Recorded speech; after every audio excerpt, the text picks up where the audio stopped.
Hello கார்மேகம், என்ன செய்தி? என்ன பண்ணுறேன்? கிளம்பிட்டேன். மாட்டு கொஞ்சம் நல்லா எடுத்துருக்கேன், எடுத்துகிட்டு போகணும். பருத்தி வயல்லேருந்து பருத்தி எடுத்துக்கிட்டு இருக்கேன். விலை சரியில்லை கார்மேகம், விலை சரியில்லை. கிலோ 40 ரூபாய்க்கும் 50 ரூபாய்க்கும் போயிட்டுருக்கு. அது என்ன சரி, மாடு பட்டினியாக இருக்குது தம்பி. மாட்டுக்கு கொஞ்சம் புல் எடுத்துகிட்டு போயிட்டுருக்கேன். இந்த வீடியோவை என்னோடய யூடியூப் சேனலில் போடு. விவசாயி எவ்வளோ கஷ்டப்படுறான்னு பார்த்துக்க. பருத்தி கிலோ 40 ரூபாய்க்கும் 50 ரூபாய்க்கும் போகுது. ஒரு செடிக்கு எவ்வளோ செலவாயிருக்குன்னு தெரியுமா? ஏன் செலவாயிருக்கு? வேறு என்ன சரி சொல்லுங்க கேட்போம். பருத்தி எவ்வளோ பசுமையாக இருக்குது. பருத்தி ஏகப்பட்ட செலவு தம்பி. வேறு என்ன செய்தி? ஏதோ ஒரு காய் நின்று வெடிக்குது, மழை கெடுத்து போயிட்டு அது விவசாயி என்ன பண்ணுறான்? அந்த கடன் அடைக்கலாமா இந்த கடன் அடைக்கலாமான்னு பருத்தி போடுறான். மழை பெஞ்சு இயற்கை அழிச்சிடுது. அப்புறம் விவசாயம் பண்ணுறதுக்கு விருப்பம் இல்லாமல் இருக்குது.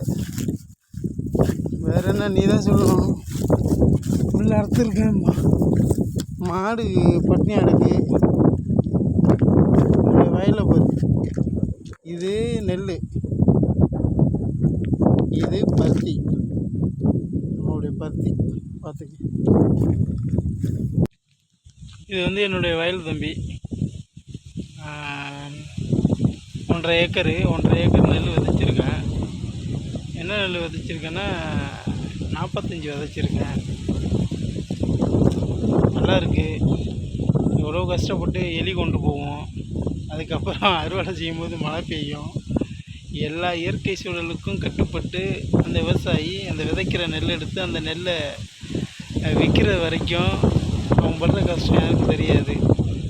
ஆனால் என்ன செய்யணும்னு கேட்டிங்கன்னா, என்ன தான் நம்ம வெளிநாட்டில் வேலை பார்த்தாலும் அந்த வேலையில் கிடைக்கிற வருமானம் நமக்கு போதுமானதாக இருக்குது. அதையும் தாண்டி நம்ம ஒரு சில காலகட்டங்களில் நம்ம விவசாயத்தில் இறங்கும் போது ஆத்மார்த்தமாக அதை விரும்பி அந்த விவசாயத்தை செய்கிறோம். ஒரு விவசாயம் ஒரு நாற்றுக்கண்ணை நம்மளுடைய புள்ள மாதிரி வச்சு பாதுகாக்கிறான். ஆனால் இயற்கை சூழல் பாதி அதை அழிச்சிடுது. அதனால் ஒரு பக்கம் பருத்தி போட்டிருக்கேன், ஒரு பக்கம் நெல் விதைச்சிருக்கேன். பருத்திக்கு கிலோ 48 ரூபான்னு சொல்கிறாங்க. நெல்லுக்கு என்ன விலைன்னு தெரில. பார்ப்போம்.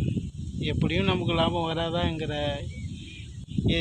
எதிர்நோக்கு கண்ணோட காத்துக்கிட்டு இருக்கேன். நிச்சயமாக விலை போகும். நம்மளுடைய அரசாங்கம் நமக்கு நன்மை செய்யும். நெல்லுக்கும் அதுக்கும் விலை ஏற்றுவாங்கங்கிற நம்புகிறோம்.